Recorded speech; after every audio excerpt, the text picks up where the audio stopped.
This is fourth question. The following data relates to company M and N. Company M and N detail is given. Number of equity shares, profit after tax, P/E ratio, EPS is given here. Let's see what is asked. Company M is considering to purchase N. So M is planning to purchase N in exchange of 1 share in M for every 2 shares in N. So what is this? 1:2.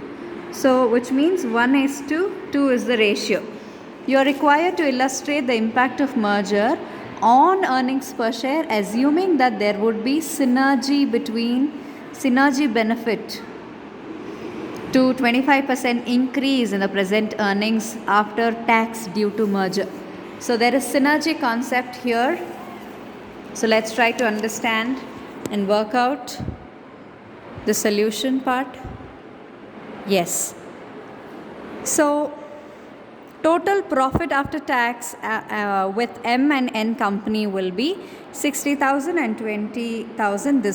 These both are given in the question, which is 80,000. Plus 25% increase in earnings, which means there is an increase in earnings of 25%, which means that is 20,000.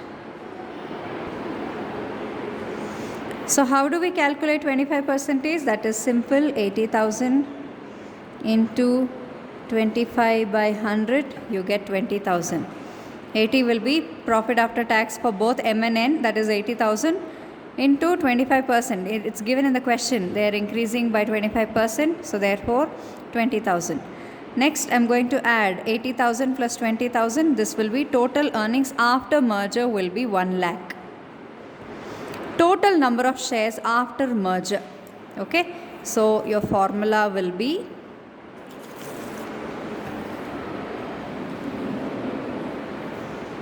increased earnings plus 10,000 into 1/2. What is 10,000?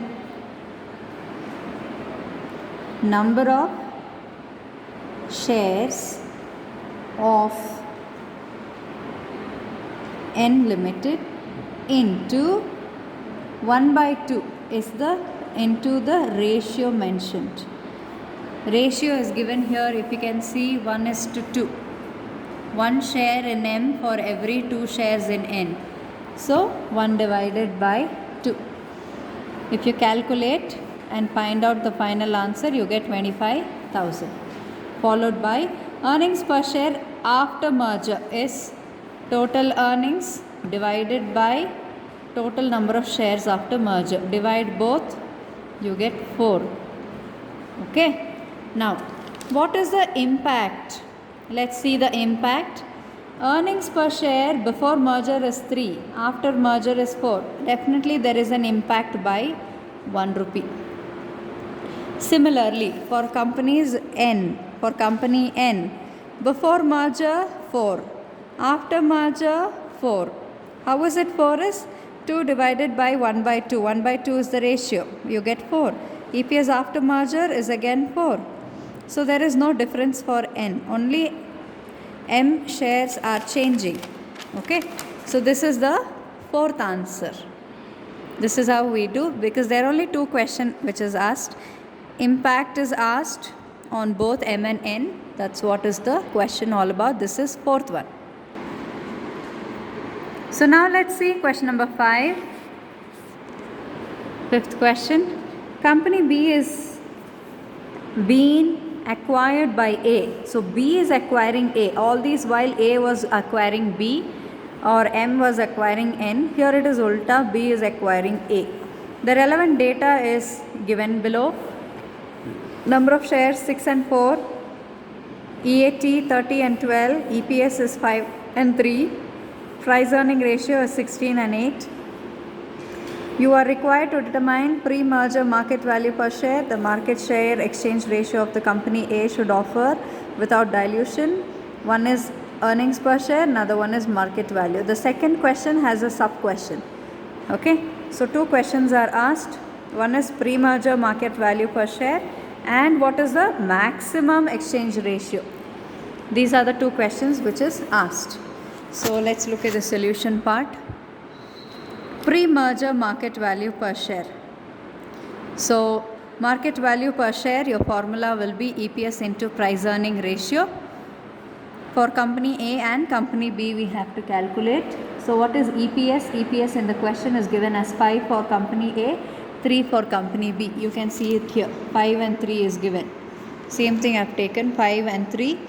And price earning ratio is given as 16 and 8. So if you multiply both, we will get market value per share for both company A and company B. Followed by, what is your second question? The maximum share exchange ratio that company A should offer without dilution, that is, one is through EPS, another one is market value per share. So let's try to do first EPS and then the other one. Okay. Now, combined earnings of company A and B. What is combined earnings? 30 is earnings after tax of company A, 12 earning after tax with company B. Okay. So EAT of A plus EAT of B.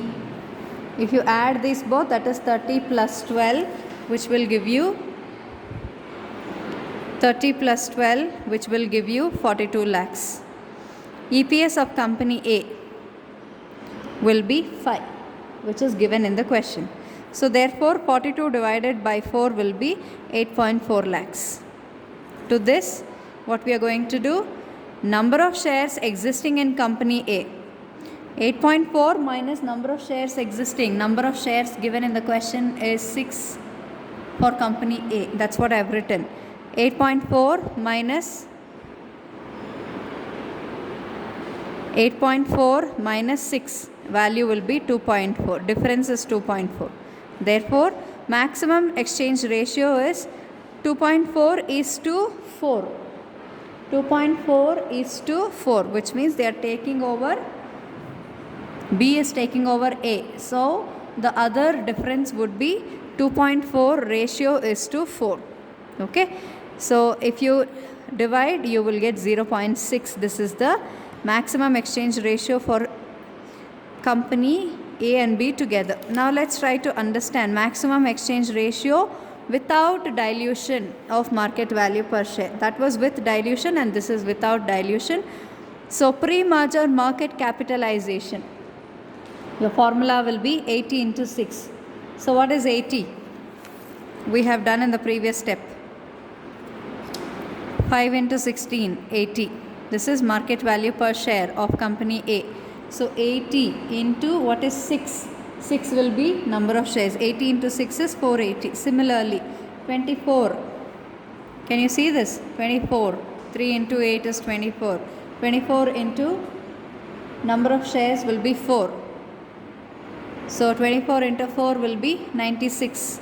Total market capitalization, add up both. You will get total market capitalization 576 lakh. Maximum number of shares of company A will be 6. Maximum number of shares of company B will be 1.2. Okay. One is 6, another one is 1.2.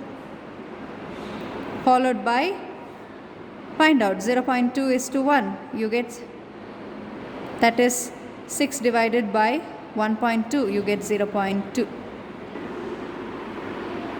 So that's the end of fifth one. So finally your answer will be 0.2.